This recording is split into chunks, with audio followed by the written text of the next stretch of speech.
themselves to the tarmac for months to alert people to the climate emergency. But in the absence of results, they've taken the next step. A new German movement, Last Generation, is standing in European elections.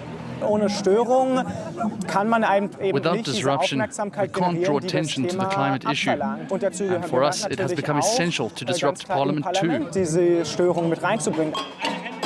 They bring in their wake voters disillusioned with current politics, like Kathleen and her daughter. They feel that immigration and the war in Ukraine have pushed the climate crisis off the agenda. What I like is that you feel they take the subject seriously and see it as a matter of survival. That's how I see it too.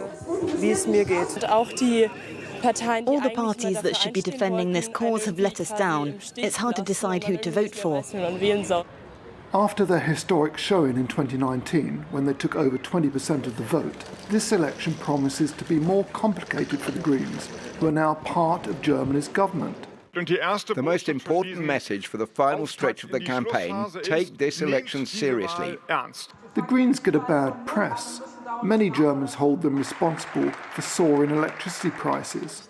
Barely known in Germany, their leader for the European elections is campaigning against the far right, while defending the Green Deal. Since the start of the campaign, the attacks on the Green Deal have multiplied. Voters who really want to push the Green Deal forward and develop a European climate policy must vote for us. In this country, which is due to elect 96 MEPs, the environment remains a major issue. But green policies are challenged by an array of parties, from the climate-sceptic far right to conservatives and liberals that are questioning the end of the internal combustion engine. There are also newer and dynamic movements competing for green-minded voters, like the pan-European Volt Party. Who here knows Volt's program? The party, which is represented across the continent, has held a seat in the European Parliament since 2019.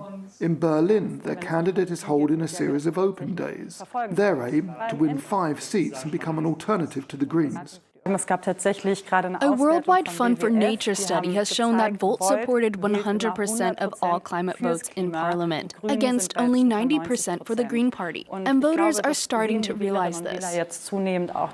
Opinion polls currently show the Greens will win around 15% of the vote.